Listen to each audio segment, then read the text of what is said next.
Let's finish our unit on probability with a lesson called Striving for Independence.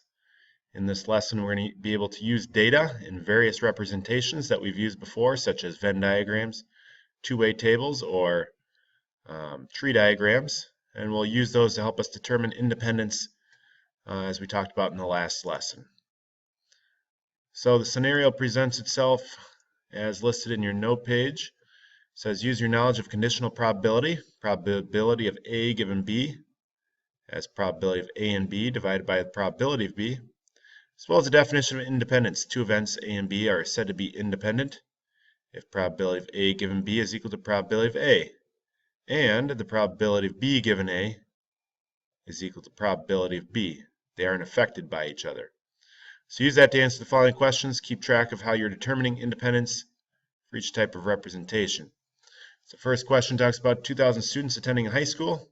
1,400 own cell phones, 1,000 own a tablet, 800 have both. We're choosing a student at random, so create a Venn diagram model, use notation to answer the following questions. And then we've got a partially completed tree diagram from the task chocolate versus vanilla. That was our second lesson. Circle the parts of the diagram to determine if choosing chocolate is independent of being male or female. Complete the diagram so choosing chocolate is independent of being male or female. So go through those two questions. When you're ready, restart the video. Pause now. All right, so Venn diagram, I've compared two different categories, cell phone and tablets. And so we take a look at probability that they own a cell phone would be 1,400 out of the 2,000 total, which is about 70%. Probability of cell phone and tablet, we see there's 800 overlap, 800 have both out of the 2,000, which is 40%. Let's say a randomly selected student owns a cell phone and was one of the 1,400 with a phone. So we're saying what's the probability that they also own a tablet? So probability of tablet given cell phone. So given that they own a cell phone, that's 1,400. Out of those 1,400, 800 also own a tablet, so that's 57%. Our questions B and C different. Well, B talks about a union, and it's out of the total, whereas C is conditional. It's based off of something first. Are the outcomes own a cell phone and own a tablet independent?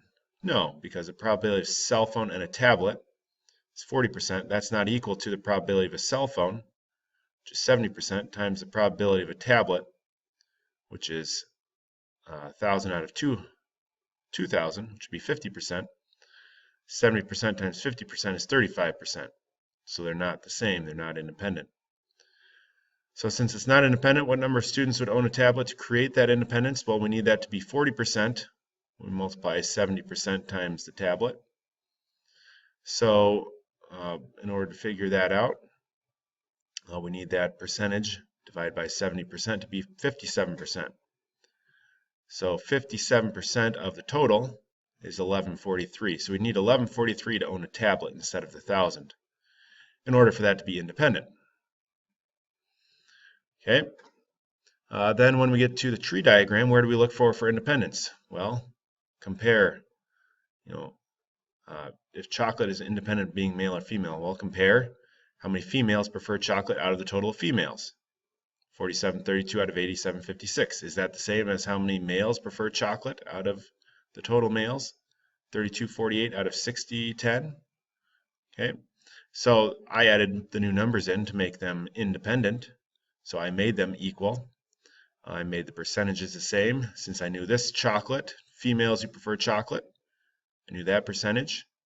And I took that percentage to apply that to how many males there are. And then I just subtracted how many leftovers to get the rest. So in order for it to be independent, probability of chocolate times probability of female should be the same as the union, and it is. All right, so let's finish up by taking a look at Titanic data again. Men and women and survivors, no survivors. Determine if survival is independent of gender. Gender would not have mattered. What would have been the number of males that would have survived given the data for number of females who survived in total number? Then determine whether the second scenario would be dependent or independent. So discuss whether these are dependent or independent, and then explain what independence looks like in a Venn tree, and two-way table. So pause it now and complete the rest of that. All right, so looking at the Titanic data, survival was not independent of gender. It's not independent because the probability of surviving given a male does not equal the probability of surviving. If you look at the probability of survival of males, that would be 146 out of the 805 total, which would be 18% of males survived. The total survival rate is 442 out of 1207, which is about 37%. So we see it's different. The females were 296 out of 402, which would be 74%. So since not all survival rates are the same, they are not independent. Gender would not have mattered. What would have been the number of males that would have survived given the data for number of females? Well, since 74% of females survived, we should have had 74% of males. So 74% of 805 is about 593. Okay, so that's how we can determine independence from a two-way table. Based on these descriptions, are these dependent or independent? We're rolling a six-sided die, then drawing a card from a deck of 52 cards. They're independent of each other. One does not have an effect on the other one. Drawing a card from a deck of 52, then drawing another card from the same deck. Those are dependent because what happens on the first one will affect what happens on the second one. Rolling a six-sided die, then rolling again, those are independent. Your probability is the same each time. Pulling a marble out of a bag, replacing it, and pulling the marble out of the same bag. Once again, your probability is the same because you have the same number of marbles each time. Having 20 treats in 5 different flavors for a soccer team, with each player taking a treat. Well, it's dependent because each time someone grabs a treat, the probability of you getting your favorite treat is less or more, depending on what happened. So independent events, we can gather those from a Venn diagram. What does that look like in a Venn diagram? Well, if we have two events, A and B, we're going to look at the overlap, A and B. Tree diagram, we looked at that one before. How do we determine independence? We compare the same attribute in both cases. And then a two-way table, same thing. Compare the survival attribute to the total. For each specific case, it should be the same every time. So hopefully you've learned how to determine independence, and you'll do some more work with that in your practice. If you want to review solving quadratics, get you ready for Algebra 2, you can do some factoring or quadratic formula or complete the square or graphing, and then do some practice with independent events. And then determining probabilities of the unions and intersections and probability of x given y and all that. Then we've got to finish up with some conditional probability and independence. So work your way through those problems, and I can help you out with class if you have any questions. That's all we have.